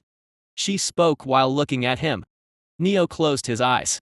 Yeah, he was fucked. The gym was divided into several rooms joined by a long corridor. The rooms were opened from above. There were seats on the 2nd floor. They allowed the teachers to observe the rooms from above. He stood in front of the door of Death Element's training room. You can enter, Elizabeth said. She was on the 2nd floor along with the teacher, Adam, responsible for practical aura class. Her eyes were fixed at him. Neo could tell that without looking up. The room empty was as big as a mid-sized hall. Do it, Elizabeth told Adam. The old man put down his newspaper. He stood against the railing and opened his mouth. Bloom. Glowing pollens rained slowly. They suddenly expanded when they touched the floor. The divine energy from the air was sucked into them. Neo took a step back. His eyebrows creased. Disgust. He felt loathing from the deepest part of his soul when the pollen swole and transformed into a humanoid golem made from tree branches. Life element. His reaction was similar to when a person saw trash. He didn't want to go near it. The pollens continued to fall. More plant-type golems appeared. Some of the pollens mutated into wooden birds. They flapped their wings and took flight. Neo Hargraves. Elizabeth's voice snapped Neo out of his thoughts. He looked up. As a penalty for being late, I will be putting restrictions on you during today's training session. Obidus trembled. No. She is. Before the sword could complain, it shot out of Neo's grasp and floated behind Elizabeth. I will be confiscating your personal weapon. Neo looked at her, exasperated. She ignored his gaze and opened her mouth. Now, I will explain the training's content. Chapter 74, Short Training Session. He blocked all of his magic circuits except for the one on the tip of his index finger. He aimed. And pushed out the condensed aura through a single point. Chapter 75, Lover's Quarrel. Lightning crackled around his finger. Not yet. I need to increase the pressure. It was similar to pinching the mouth of the water pipe to increase the force of water flowing out. He blocked as many magic circuits as possible and diverted the excess death-infused divine energy to his finger. The intensity of lightning increased. Condensed bolts of lightning shot out of his finger. One of the flying golem was hit. The golem died. It fell out of the sky. Neo suddenly felt hollowed out. His divine energy reserves hit rock bottom and he could barely stand. I think the attack is called Aura Snipe. Well, mine was more similar to a cannon with weak firepower. It needs to be refined. His vision blurred. Exhaustion overtook him. The last thing he saw were the remaining 9 flying golems. The training session ended. Students left their rooms and gathered in the hall. Arthur. Felix ran up to the heavily bruised Arthur. How was the test? What happened to you? My teammates betrayed me. Arthur smiled bitterly. He explained how his team members turned out to be the spy of Zeus clan. He barely managed to secure the first position in his room. Wait, what? You were first? Yeah, I was lucky. They were attacking me and a stray attack hit Morrigan. All hell broke loose after that. I used the opportunity to sneak out and kill the birds. What about you? I rode on the tailcoats of the Poseidon clan. Felix smiled embarrassedly. First. Yup, first. Arthur's exhausted expression changed to a smile. Congrats. You too. They bumped their fists. A notification arrived on Felix and Arthur's smartphones. Plus 0.1 credits. The training session has ended. I hope it helped you to understand your weakness and the importance of compatible teammates. The class is finished. You can leave, Elizabeth spoke. The students turned around to leave. Where is Neo? I don't know. Arthur spoke and approached Elizabeth. Professor, the ruler, Neo, hasn't left his training room yet. His training is still going on. Arthur found himself unable to speak up when she gave a cold answer. Her presence was too overbearing. He decided to wait with Felix for Neo to return. Neo Hargraves has to undergo a longer training session as a penalty for being late. You two should leave. Arthur wanted to wait for Neo. However, Felix pulled him out of the gym. Why did we leave? Neo would be tired when he comes out. We should have waited for him. Because the professor told us to go. Felix lied through her teeth. She had always been sensitive to other people. It was easy for her to notice the homeroom teacher, Anna, was paying special attention to Neo. Is it because he is the ruler? That doesn't explain her today's actions. She helped him on the first day but she was targeting him today. If Anna was Neo's supporter, she wouldn't have punished him. And if she was against him, she wouldn't have saved him on the first day. Felix couldn't find the reason behind Anna's contradictory actions. Suddenly a wild thought appeared in her head. Is it a lover's quarrel? No, no, no. What am I thinking? It was impossible. Still. Why would a young teacher help her student, then become angry with him the next day for no reason? I guess I'll keep my eyes open. It smelled like a spicy gossip. Second floor elemental training gym. A golem carried Neo to the infirmary on the second floor.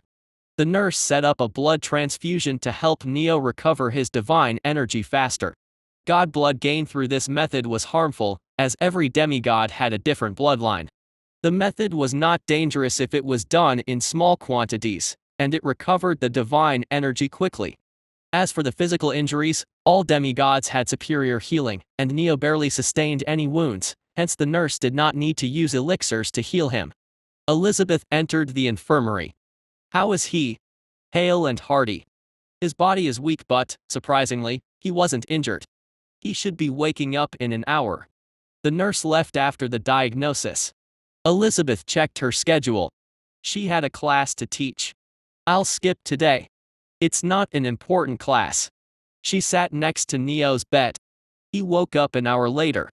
A thick aura of death and darkness descended. It disappeared a split second. Later, Neo's muscles tightened. His eyes shot open. He is preparing to fight as soon as he woke up. Elizabeth pinched her arm to stop herself from frowning. Neo's actions were instinctual. How many times he was attacked as soon as he woke up to react like this? Underworld. He must have experienced those battles there. She didn't like it. She didn't like it at all. Where am I? Neo groaned. Infirmary. He looked at her when he heard her voice. Oh, thank you for bringing me here. They stayed silent. Neo sunk into the fluffy bed. He was resting when Elizabeth opened her mouth. Why do you want to grow stronger? Just cause. Elizabeth didn't believe him. His drive was too strong for it to be a whim. You won't stop no matter what I tell you. Neo let out a bitter smile. It was enough for an answer. Elizabeth pursed her lips. She wanted to force Neo if that was what it took for him to follow her words. But take this. She was no longer a tyrant. After thinking hard about it, she decided. Her past was a lesson she had to learn from. Forcing others would never work out. When there was a conflict, both sides had to compromise. This. Neo looked at Obidus and the bag placed next to his bed. He stared at Elizabeth, wondering if she was really giving them to him. Don't look at me like that. They belong to you. Obidus. And the replica of Poseidon's trident. Finally, he had them both. Thank you, Neo said. Though, you are correct. They belong to me. You just snatched them and refused to return them. It was for your own good. Elizabeth huffed and looked away. Neo smiled. She was cute even when she was angry. Neo rested for a bit before he stood up and removed the blood transfusion packs. Where are you going? She asked. Chapter 76, Group Chat. I have a class, he answered. Give me your number before you leave. Don't you have it already? I have your official mail, not your personal contact number. Neo nodded. He exchanged contacts with her and added her to his friends. See you later. Elizabeth pursed her lips, as if she had something to say, but stayed silent in the end. Neo grabbed Obidus and the bag with the trident before he left. Payman opened her mouth when he arrived outside the gym. Why aren't you angry? She treated you unjustly and didn't apologize. Even at the end, she only corrected her mistakes. Was there a need to thank her? Neo stopped walking. He pondered over Payman's words. People are flawed. Elizabeth was a tyrant who only knew how to give orders. She never took no for an answer. It's how she was raised and she lived. No one could change overnight. The change was a gradual progress. It needed constant effort. She didn't apologize. However, she took a step back and let me do what I wanted. It's an improvement. Neo continued. I can't say I understand emotions myself. But I do know that everyone is different. No one is perfect. Elizabeth, like everyone, has flaws. It's not necessarily a bad thing. Flaws are what make us unique. They are the stroke of colors on a finished painting. They defines us. Just like a stroke of color is to a painting, the flaws can add charm to a person or destroy them, Neo explained. You have quite a poetic way of talking, Payman said. I'll think of it as a praise. Neo chuckled. He went to his dorm room. After putting the bag there, he was about to leave when Payman spoke. Is it okay to leave the weapon like that? Yeah. The principal knew about the trident's existence. She would keep it under a strict surveillance. How will you use the trident? Are you curious? Somewhat. Neo shook his head at her blatant lie. He explained. Nonetheless, I can't use the trident with my current strength, and its immortal slayer trait makes it too dangerous to let others use it. I originally planned to destroy it. By the time Neo became strong enough to wield the trident, he would have better weapons than it. The risk of keeping the trident was greater than its benefits. Now, though, I think I'll try to devour it. Devour it? With your current mastery? Payman looked at him with a surprised expression. You'll die. I know. That's why I am planning to suppress the trident's powers before I devour it bit by bit. There were a lot of preparations to be done. Neo had to prepare a chamber to seal the trident's presence while he devoured it. It would be dangerous if others sensed the trident and found it. Additionally, he would be burnt to crisp if he went near trident with his current strength. The bag is sealing the trident. I need to find a method so I can bear the trident's pressure. Since I'd rather not be burnt to ashes while I absorb it. It sounds like a difficult task. It is, but the returns were worth it. Devouring the Poseidon's trident would give him a major boost. Anyway, I have other things to focus on for now. Neo took out his smartphone to check the schedule. The etiquette class is next and spellcasting theory class is after it. Neo did not plan to attend the etiquette class. It was low on his priority list. If I'm not wrong, nothing was taught in the first class of spellcasting theory. I can skip it. Why are you skipping the classes? You told that professor you would attend them. Because I think I found a way to solve the third trial. He continued. It's a shot in the dark, but it's worth it. The only problem was time. He had to hurry. On his way, Neo made a group chat for teammates. You've created the group Umbra. Christian has been added. Leonora has been added. Mars has been added. Group chat. Christian, what is this? A group for our team? Me, yes. Mars, I was wondering when you will invite us all. Is it time for a mission? Christian, good afternoon, Mars. I didn't know you were the fourth teammate. Leonora has muted the group. Mars, nice to meet you too. Mars, I didn't know the other members were also op guys like Neo. Mars, I'm looking forward to meeting you guys. Mars, carrot minus carrot. Me, Hilda Cafe in 30 minutes. Me, we'll do a mission briefing. Mars, finally. Christian, isn't it too early? Christian, we haven't found the fifth teammate yet. Me, leave that to me. Christian, understood. I'll meet you at the venue.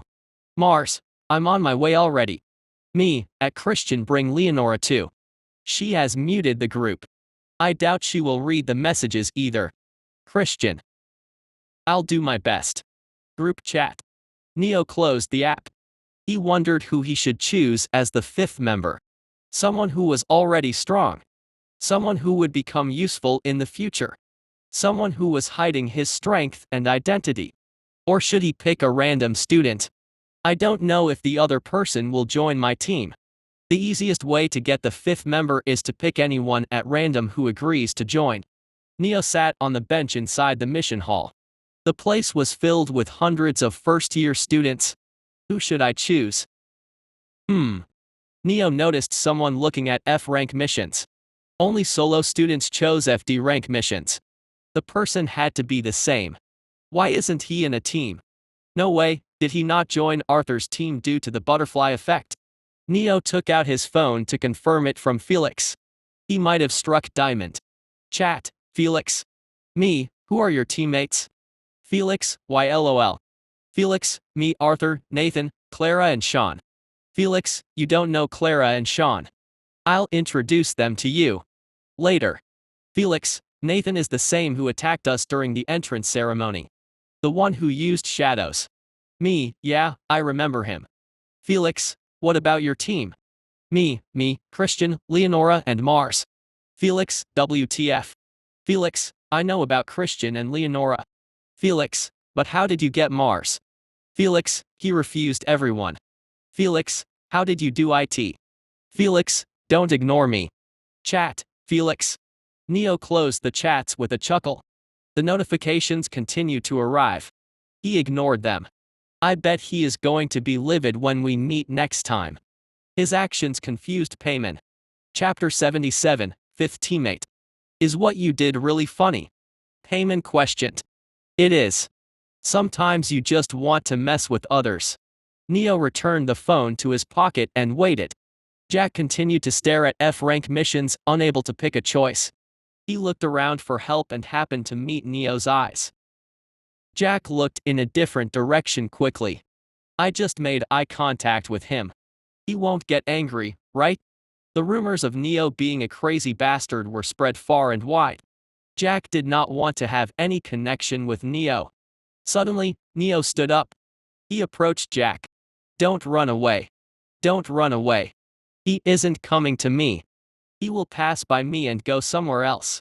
Jack repeated the words in his heart only for Neo to stop before him. Can I help you? Jack questioned. Neo looked up at the F-rank mission list. He lowered his gaze and met Jack's eyes. I noticed you were looking at F-rank missions. Are you going solo? Yes. Jack scratched his cheek. My rank is quite low. Nobody wanted to team up with me. While he answered properly, he wished for Neo to leave as soon as possible. How about you join my team if you don't have anyone else? We still need the fifth member. Thanks for the offer. I can't what? Jack paled as if he saw a ghost. Why you are asking me to join your team? Yes. But you are the ruler. I bet the rest of you teammates are top 100 too. That's true. I can't join a team like that. I'm too weak. Are you sure you want to refuse my offer? I can ask someone else if that is the case. I'm sure there are others who will join my team happily. Jack, about to refuse, closed his mouth with a snap. He looked around. Many students surrounded Neo and him. They heard them talk and a few of them looked eager to join Neo's team. The team made by the ruler where the rest of the members were top 100 students. It was bound to be successful. Why is he inviting me into his team? Does he have an ulterior motive? Jack couldn't make a choice. Was Neo asking him team just to fill the vacancy? Besides, what would he gain from someone like Jack? Calm down. I'm not forcing you to join my team. You can refuse. Neo stared at the students around them. He muttered to himself. Guess I need to find someone else. His words struck Jack's ears like a thunderbolt. Wait. I'll join your team. No, please let me join your team. The teammates were fixed until the next semester. They couldn't be changed. Besides, Jack would gain rewards and credits by joining the team, regardless of Neo's motives. It's a good choice. Neo smiled. His handsome features stunned Jack for a moment. I'll send you the team form. Let's exchange contacts. Why yeah. After he filled the team form, he let out a sigh. Good work.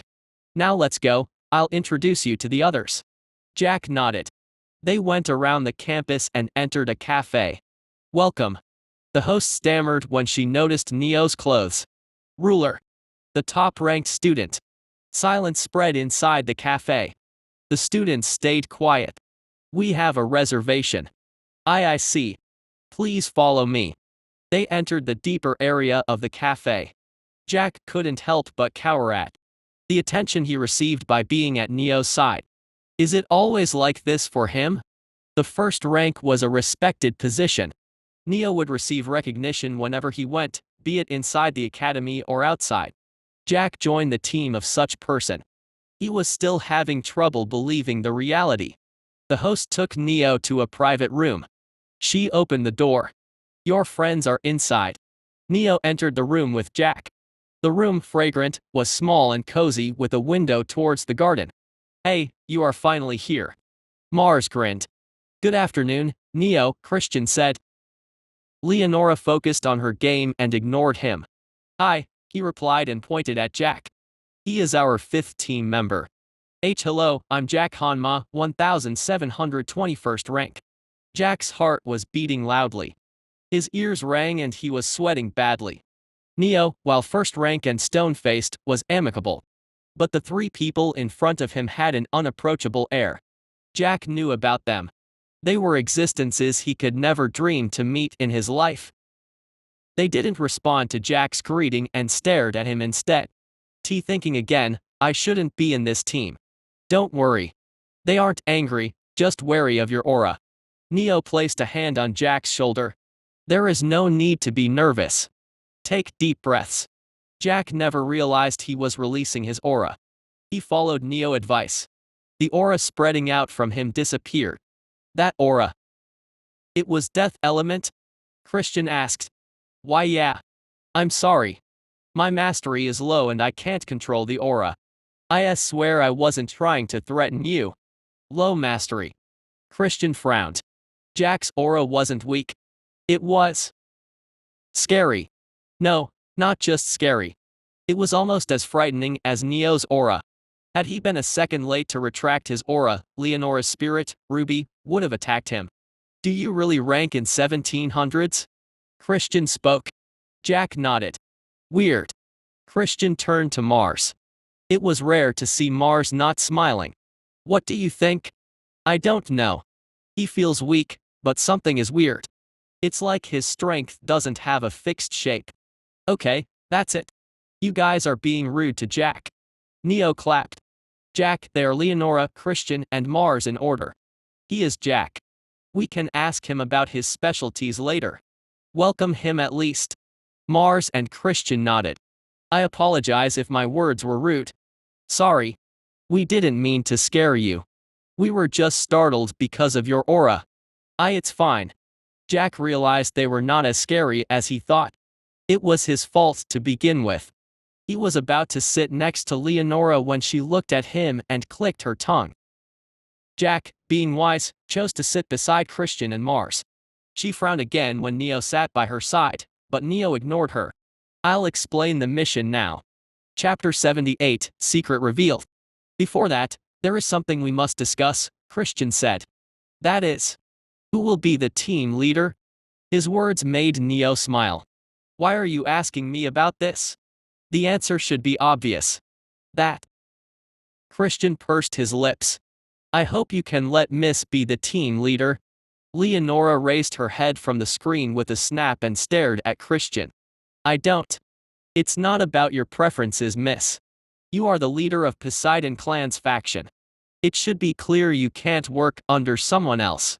The family elders are livid because you chose someone outside of our clan to team up with. If you let him be the team leader on top of that, you will be smearing mud on our clan's name.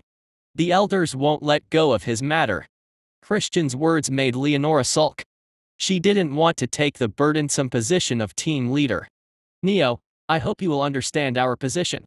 Giving up the status of team leader is not an option for Miss. Of course, we will compensate you with the credits you would have earned had you became the team leader, Christian said. It was a reasonable request. Christian's down-to-earth approach made it difficult to refuse him. But I can't give up the team leader position. Neo shook his head. If this was how it was going to be, you should have said it when I invited you to the team. That. Christian had no reply. Leonora looked at Neo with twinkling eyes. She couldn't be more happy. Besides, what's the problem with being under me?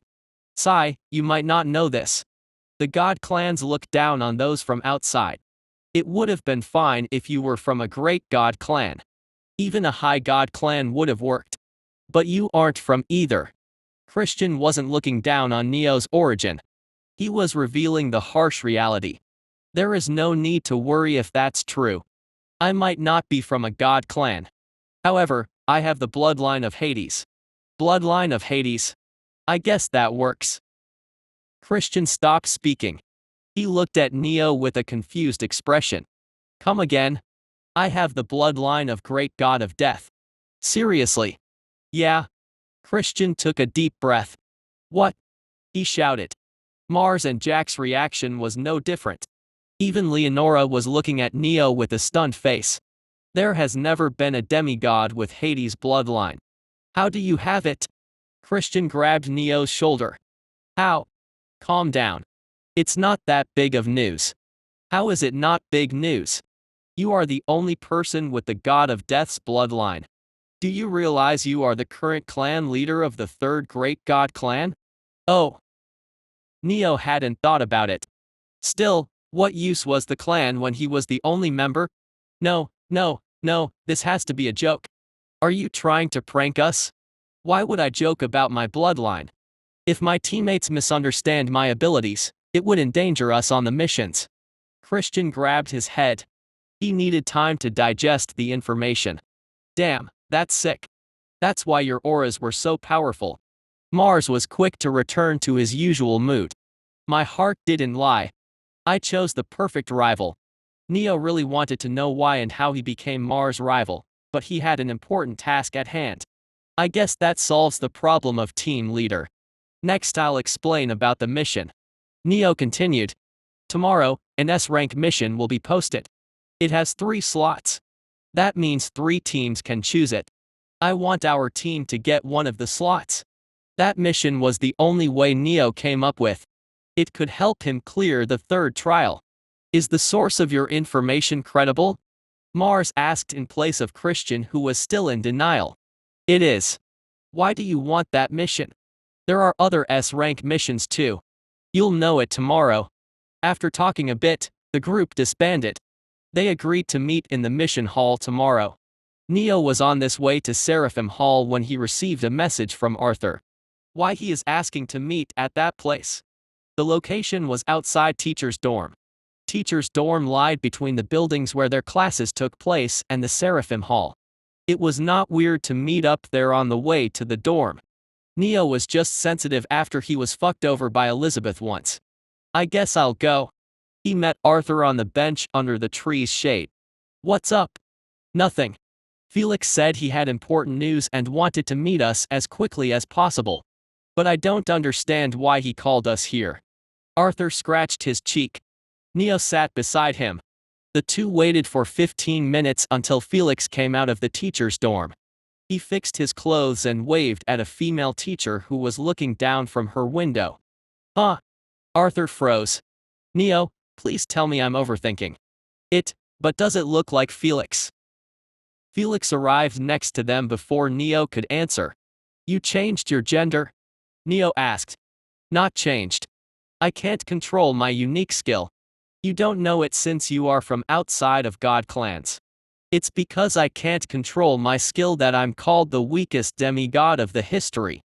His monotonous words made it look like he didn't care about the rumors. Though Neo knew the truth was otherwise. Anyway, I was lucky to change to this body a few hours ago and I got my hands on a nice piece of news thanks to that. Wait. Did you just had say, do that with the professor for the news? Arthur's bright red ears brought a wide smile to Felix's face. He put his arm around Arthur's shoulder and whispered. Yes. We had sex. Arthur let out a shrill scream like a girl and moved away from Felix. Seeing him, Felix laughed. He laughed hard. Gosh, you actually believed that. I'm lying, of course. Why would I fix my clothes outside and not in the room? Felix looked at Neo. Well, I guess Neo wasn't fooled. Then why did you meet that professor? Arthur asked. I exchanged credits with her to buy information.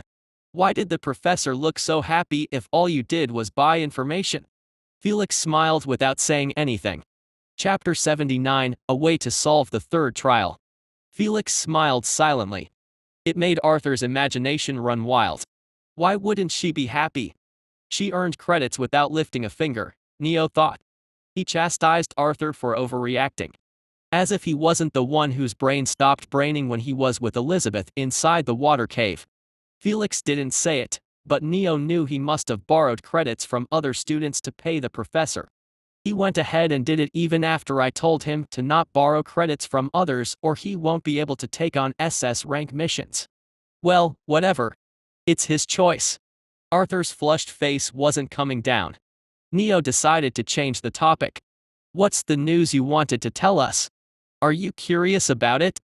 Felix grabbed Neo's shoulder and gave him an unamused stare. First, tell me, how did you get Mars in your team? He came to me himself. Himself? Yeah. Felix scoffed. I don't believe it. Mars might be ranked only 100th, but he is on par with Morrigan. Everyone knows Mars only acknowledges those who are stronger than him. Why would he approach you first?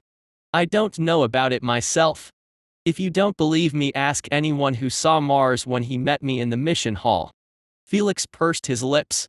He had questioned around. The information he got roughly matched Neo's answer. Felix thought Neo might have moved behind the scene, but talking to him now made Felix realize that was not the case. Sigh, I get it. Also, sorry about calling you weak. Don't worry about it. I don't care about the opinions of a guy who sells his body for benefits, Neo smirked. Hey, I told you we did nothing. Felix also laughed. Looking at the two, Arthur wondered if he was the one had outdated beliefs. The three chatted and entered the cafeteria. They joined the line. I wanted to tell you too about an S-rank mission that would be posted tomorrow. Felix lowered his voice. Sphinx is the one who assigned the mission. Arthur's eyes shot wide open. It took him a second to realize they were in a cafeteria. He coughed and looked around to see if someone was looking at them. The Sphinx? Arthur whispered. Yeah, that one. Sphinx was one of the 4 guardians of the Academy and an administrator of Akashic Record. Missions provided by Sphinx were rare. Completing gave them an answer as a reward. The Sphinx's knowledge was vast. It was almost omniscient. There was nothing it couldn't answer. If there was someone who could tell Neo what emotions were, it would be the Sphinx. Neo, why aren't you shocked? You knew about the mission beforehand, didn't you? I didn't. Felix's brows creased. He stared at Neo's face as if he was searching for something. Did our homeroom teacher tell you about the mission? Suddenly bringing Elizabeth's name into the conversation made Neo react. He quickly returned to his expressionless face, however, it was useless. Why did she tell you about the mission? Neo pursed his lips. It was clear Felix wouldn't let go of the matter until he got a proper answer. I brought the information from her with credits. Neo gave the first excuse that came to his mind. Yeah? Where did you get the credits from? From friends. Friends. You, the person who eats in cafeteria only because we drag him out of his room, and the one who pissed off half of the students with his speech, has friends? Don't lie. Say it. Why did the professor reveal such sensitive information to you? Neo was exasperated at the blatant insult. He wasn't a loner. He wasn't. Right. If you are calling me that, then how did you borrow credits from others? I doubt you have more friends than me. Arthur nodded from the side. All 3 of them were equally hated by the students. Or so he thought. Hey, that's insulting. I might be infamous in the God clans, but I'm pretty well received by the students from outside of God clans. You 2 are the only ones who don't have friends. Arthur, on the side, didn't say the words he was about to say. The stray shots from the conversation between Felix and Neo hit him hard.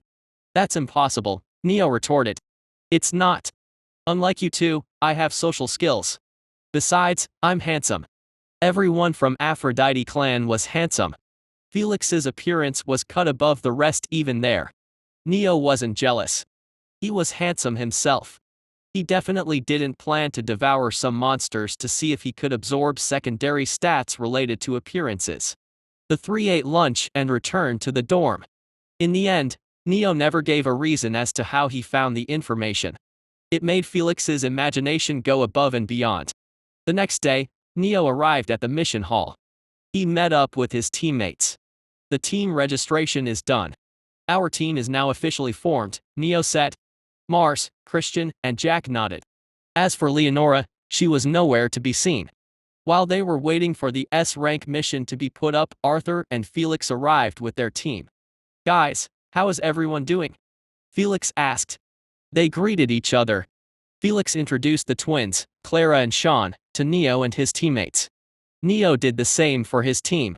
Well, what's the name of your team? Felix asked. Umbra. Oh. Felix turned to Arthur. It's quite a coincidence, right? Yeah, Arthur nodded. He told Neo, our team is called Lumen. It means light and yours. Umbra. It's another word for shadow. I thought you would choose a name related to your death element. Neo shrugged. He liked the name because it was antithesis of Arthur's team name. The S-rank mission was put up while the group chatted. There were a lot of teams ready to take the S-rank mission. Felix wasn't the only one who brought the information. Neo and Arthur were ready to take the mission when. Chapter 80, Another Butterfly Effect. Neo and Arthur were ready to take the mission when. Huh? What's that? S-rank mission. Details, redacted. Rewards, redacted. Slots, 3. Assigner, Sphinx. Participation requirements, only teams who have cleared 3 C rank missions, 2 B rank missions, and 1 A- rank mission can accept this mission. The mission will be given on first-come first-serve basis. Mission details. And rewards will revealed only to teams who have met participation requirements. S-rank mission. The participation requirements were not supposed to exist. Neo was caught unprepared by the unexpected situation. Another butterfly effect. But how? He thought hard and realized the reason for the change. Fuck, so that's how it is? Originally, Arthur was never seen as a threat by the God clans. While strong, he did not have a background to support him. It was why Felix could pull the rug under everyone and manage to take one of the mission slots. However, the present changed when Neo appeared. He was the little brother of Henry Hargraves. The Hargraves Corporation was a contender for the top position in the weaponry market. They were rich and influential. Still, they were not a match for the God clans. Until Neo became the ruler. If Hargraves played their cards right, they could stand on par God clans. Neo was a threat. He couldn't be allowed to soar any more than he did already. There are many professors and staff members from God clans. They can't openly refuse to give you the S-rank mission due to the principle, so they used a roundabout method, Christian said. He was also shocked. His clanmates never told him about anything. They are isolating me because I joined Neo's team, Christian realized and let out a bitter smile. This is bad. Arthur spoke. He looked at the C rank mission list. The missions were being rapidly taken by other teams. They are working together to make sure we can't complete the mission requirements. Not just the teams made by top 100 students. The other teams were also recruited by the God clans to impede Neo and Arthur's team. We might need to give up, Felix bit his lips. He suddenly looked at Christian with hopeful gaze. Can we get Poseidon clan's help? If it's... He stopped speaking when Christian shook his head. I didn't even know the teams were working together. The clan elders have probably forbid anyone to assist us. We are on our own. There were 20 S-rank teams with at least 3 top 100 students, fighting for the 3 slots. That alone would have been an uphill battle. The 18 teams could hoard missions to make sure the last 2 teams of Neo and Arthur didn't get anything. But against nearly 300 teams, there was no hope for Neo and Arthur. Neo walked up to the C-rank mission list. What are you doing? Felix questioned. Choosing a mission. Even if everyone works together, which I doubt is possible, they still can't hoard every mission. There was a limit to the number of missions a team could accept at once. The God clans probably planned to take everything except the most difficult missions. With the first-come first-serve basis, they only had to stall time and get the slots before Neo and Arthur. We are trying to get the S-rank mission because it has the best rewards. Isn't it a given we need to work hard for something like that? Neo spoke. Neo wanted to be the best there was. He long accepted he would have to outperform everyone to reach his goal. It excited him. The feeling of leaving others in dust, even though they worked hard, thrilled Neo. I guess Grandpa was right.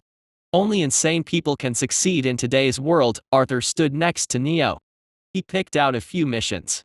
Neo spoke when he was done. See you later. Hope you guys get a slot. Same to you. He went to the desk attendant and got approval for the 3 C rank missions he found. When Neo returned, he saw his teammates looking at him in awe and admiration. What? He asked. Nothing. All I want to say is as expected of my rival. Neo turned to Christian. You really deserve that rank. Jack was looking at Neo with a similar respectful gaze. What the fuck? Why are they acting like this? All he did was do what he planned to do originally. The additional mission requirements messed up their plan. Still, Neo didn't do anything special by deciding to continue moving forward. What he didn't realize was his simple choice was something only he could have done. If Neo was not there, they would have decided to back down. Neo ignored their reactions. After leaving the mission hall, he revealed the missions to them. C rank mission. Detail: extract 5 bottles of honey from beehives of salamander bees. Assigner: Firefly Apiary. Reward: 4 credits, 3 500 ml bottles of energy replenishment, fire flavored. C rank mission. Detail: subdue the wailing ghost that appears in the female bathrooms of first-year buildings. Assigner: janitor of Aurelia Block. Reward: 4 credits, wind elemental vision glasses. C rank mission. Detail: destroy the rolling boulder monster on the path between Veritas Block of First Years and Aja Farms. Assigner: ranch owner of the 12th plantation. Reward: 4 credits, 70% discount of all farm vegetables and fruits brought from Aja Farm, 12th plantation, for a year. Despite the distinct names of the places, all of them were located inside the Demigod Academy. The academy was fully self-sufficient, from food to clothes to factories. Everything was present on the campus. We need to complete the missions as soon as possible. We'll split up. For these missions, we'll do me and Jack and Christian and Mars. As for the last C rank mission, we'll do it together. Now choose the mission you will complete, Neo said. I wanted to be in your team, Mars complained. I joined the team to compete with you. That's why I put you with Christian. Let's see who will complete their mission first. Oh, that's a good idea. It was easy to handle Mars. They held a short discussion and picked their choices.